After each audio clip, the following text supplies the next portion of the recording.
Hi, my name is Christian Donovan. I'm the Director of Performance Marketing at 3B1. To be effective as a performance marketer, you have to be able to spot trends, which is why it's so important to know which metrics should be ignored and which are really crucial KPIs. Unfortunately, the likes of Google and Meta ads throw so much jargon and different figures at you, deciding what is a KPI and what isn't can be incredibly overwhelming. In this video, I want to help you understand which metrics matter the most and which metrics matter the least. The most important metrics to track are cost. You absolutely need to keep track of how much your campaigns are spending. I don't think that one needs too much of an explanation as to why. If you blow your month's ad budget in a single day, your campaign just isn't going to be effective. Conversions. Depending on the business you work for, conversions will generally come in two forms. They will either be a lead, like a form fill out or a phone call, or a sale if you're working for an e-commerce business. This is one of the single most important metrics to keep track of. It will let you know which platforms, audiences, targeting strategies and sales funnels are working best. Then you can optimize your campaigns based on your results. Without paying close attention to your conversions, your results just won't improve. Cost per conversion. This is more suited to campaigns where the main goal is to try to generate leads. It's important for all of the same reasons as the overall conversions metric, but it's crucial to know whether or not you're generating leads cheaply enough to make the campaign viable. For example, if you're a software company with an average customer value of €100 and you're generating form fill-outs at a cost per conversion of €10 and you're converting 50% of leads from forms to customers, then you know your cost per customer is about €20. If you take that €20 from the €100, you can see you have a profit of €80, so you know all is going well. If all else remains the same, but it's costing you €100 to get a form fill-out, it will actually be costing you €200 for every €100 customer, which just isn't sustainable. ROAS. Return on ad spend is used in a similar way to cost per conversion, but it's usually reserved for e-commerce sites. This metric pulls in the value of purchases from your campaigns and compares it to your ad spend. It is essentially your sales value divided by your ad spend. What's profitable varies a lot from business to business. Some will be highly profitable at a 2-to-1 ROAS, while others might need as high as a 10-to-1 ROAS to be profitable. As you can imagine, ROAS is about as important as a metric can get for optimizing your ad campaigns. The metrics I just mentioned are the absolute most important ones to focus on, but there are some other slightly less important but still valuable metrics that you should keep an eye on. Impressions. Impressions is the total number of times your ad has been seen. It's especially important on brand building campaigns when you want to get as many eyeballs on your brand as possible.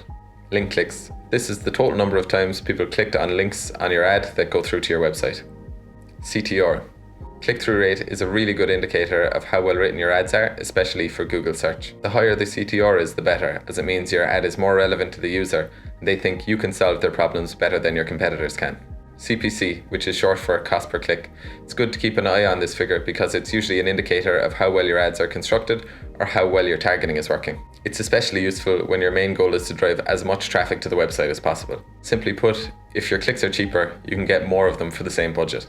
Video views and cost per view. These metrics are another important one for brand building campaigns. If you create a video and push it out with ads across social media and YouTube, you need to know how many people saw it and how low the cost per view was. If the cost per view for one video is really low, you know the video is engaging.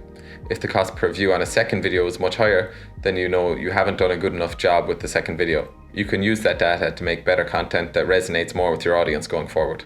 All of the metrics I've mentioned so far are really useful, even if some are only useful in certain situations.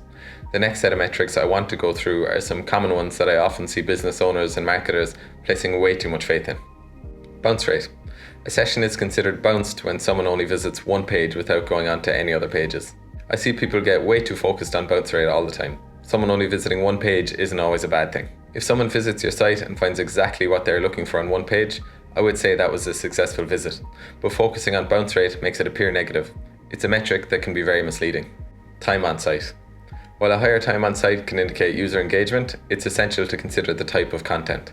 So for example, news articles may naturally have a lower time on site compared to in-depth guides or video tutorials. Blindly chasing a high average time on site could lead to creating overly long content that users find tedious, or even worse, optimizing your paid campaigns based solely on how long someone stays on your site after clicking. Total clicks. Earlier I mentioned link clicks specifically as being important for ad campaigns, but I often see people getting mixed up and optimizing based on total clicks. That can include clicks anywhere on an ad, even just the text section. It's nowhere near as useful as link click data, so keep an eye out for that one. Page views. This is similar to the bounce rate and time on site metrics. Just because someone visits a lot of pages on your site doesn't necessarily mean your site is doing a good job. It can equally mean your site is overly complex and it's difficult for users to find what they're looking for. Each of the metrics I just mentioned have specific times where they can be useful, but you must be careful not to get too fixated on them at the detriment of the more important figures. If you want to learn more, follow me on LinkedIn or follow 3B1 on YouTube for regular insights and strategies.